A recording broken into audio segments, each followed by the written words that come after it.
مزدور کی جو روزانہ پہاڑوں کی چٹانوں کو توڑتا ہے۔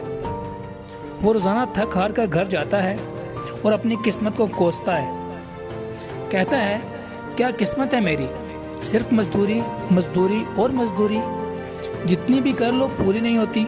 جب وہ روزانہ گھر جاتا ہے تو راستے میں ایک کوٹھی دیکھتا ہے اور کہتا ہے کاش اس کوٹھی کا مالک میں ہوتا، کاش یہ کوٹھی میری ہوتی۔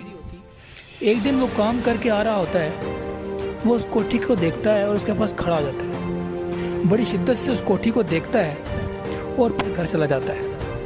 اپنی بیوی کو کہتا ہے میرے لیے کھانا لاؤ۔ اس کے ذہن میں ابھی تک صرف وہ کوٹھی چل رہی ہوتی ہے۔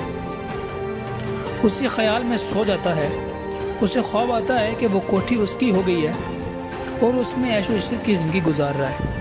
اچانک وہ کچھ آوازیں سنتا ہے، جس میں ایک پولیٹیشین کھڑا ہوتا ہے اور لوگ اسے کہہ رہے ہوتے ہیں جب تک سورج چاند رہے گا وقت تک تمہارا نام رہے گا۔ وہ سوچتا ہے کاش میں ایک سیاستدان ہوتا، کیونکہ وہ خواب میں ہوتا ہے تو وہ ایک سیاستدان بن جاتا ہے۔ پھر اچانک بارش آتی ہے اور لوگ اس سیاستدان کے پاس سے بھاگنا شروع کر دیتے ہیں۔ وہ کہتا ہے کاش میں بادل ہوتا اور ایسے بارش کرتا کہ لوگ بھاگتے۔ وہ خواب میں ہوتا ہے، وہ بادل بن جاتا ہے۔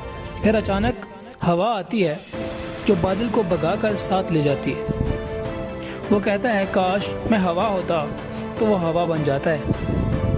وہ اسی خوشی میں کبھی ادھر کبھی ادھر زور و شور سے جاتا ہے کہ اچانک سامنے ایک پہاڑ آ جاتا ہے۔ وہ بہت زور لگاتا ہے لیکن اس پہاڑ کو ہلا نہیں پاتا۔ وہ کہتا ہے کاش میں پہاڑ ہوتا کہ ہوا جتنا مرضی زور لگا لیتی مجھے نہ ہلا پاتی۔ تو وہ پہاڑ بن جاتا ہے۔ پھر اسے اپنے جسم میں درد ہونا شروع ہو جاتی ہے۔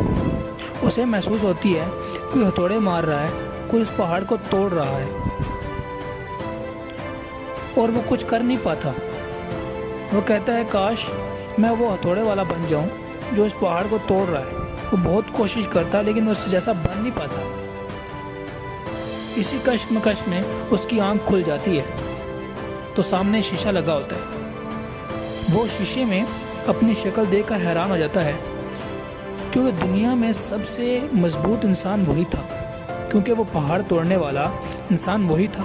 وہ بہت خوش ہوتا ہے اور کہتا ہے یا اللہ تیرا شکر ہے کہ تو نے مجھے دنیا کا سب سے مضبوط بندہ بنایا، مضبوط آدمی بنایا۔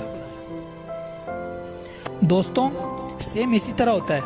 ہم لوگ اپنے آپ کو پہچانے بغیر قسمت کو گالیاں دیتے رہتے ہیں، جبکہ اگر آپ اپنے آپ کو پہچان لیں تو خوشی خوشی رہ سکتے ہیں، سیلف سیٹسفیکشن ہو سکتی ہے۔ ورنہ نیند تو ملک کے وزیر اعظم کو بھی نہیں آتی، خوش تو وہ بھی کبھی نہیں ہوتا